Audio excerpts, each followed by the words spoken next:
இப்படி காம உணர்ச்சிகளை தூண்டுற மாதிரி சிலைகளை செதுக்கி வச்சிருக்கிற கோயில் எங்கே இருக்குன்னு உங்களுக்கு தெரியுமா? அது இல்லாமல் இந்த கோயிலில் இதை தாண்டி இன்னும் பல சிலைகள் இருக்குது. ஸோ அதுக்கு பின்னாடி இருக்கிற வரலாறு நான் அவங்க சொல்கிறேன், நீங்கள் தெரிஞ்சுக்கோங்க. இந்த கோயில் வந்து கஜுராஹோ கோவில். இங்கே பின்னாடி இருக்கிற வரலாறுனா கஜுராஹோனா பேரிச்சம்பழம் அப்படின்னு அர்த்தம்.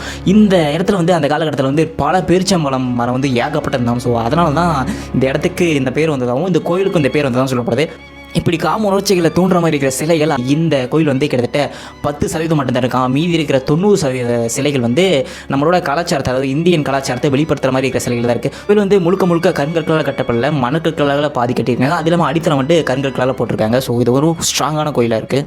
இந்த கோயிலை வந்து ஒரு மன்னர் மட்டும் கட்டல, ஸோ பல மன்னர்கள் கட்டியிருக்காங்க. ஒரு மன்னராக கட்ட ஆரம்பிக்கப்பட்டு பல மன்னர்கள் இந்த கோயில் வந்து ரெனோவேஷன் பண்ணியிருக்காங்க. கோயில் வந்து எந்த கோயிலுமே இல்லை மாதிரி சமண மதத்துக்கும் இந்து மதத்துக்கும் ஒரு பொதுவான கோயிலாக சொல்லப்படுது. ஸோ 2 சிற்பங்களும் இங்கே இருக்குது, 2 மூலவரையும் இந்த கோயிலில் இருக்குது. ஆரம்ப காலகட்டத்தில் இங்கே நடந்த ஆராய்ச்சிகள் படி இங்கே வந்து 85 கோயில்களுக்கும் மேற்பட்ட கோயில்கள் இருந்ததாக சொல்லப்படுது. இப்போ வந்து ரொம்ப குறைவாக 20 கோயில்களுக்குள்ளே தான் இந்த இடத்துல கோயில் இருக்குன்னு சொல்லப்படுது. இந்த கோயிலை வந்து யார் கண்டுபிடிச்சி வெளில கொண்டு வராங்கன்னா ஆங்கிலேயர் தான், அதாவது ஃபாரினர்ஸ் தான் அப்போ ஆட்சி பண்ணிட்டு இருந்தாங்க பார்த்தீங்கன்னா நம்ம ஊரை பிடிச்சி. ஸோ அவங்க தான் இந்த கோயிலை வந்து கண்டுபிடிச்சி வெளில கொண்டு வராங்க.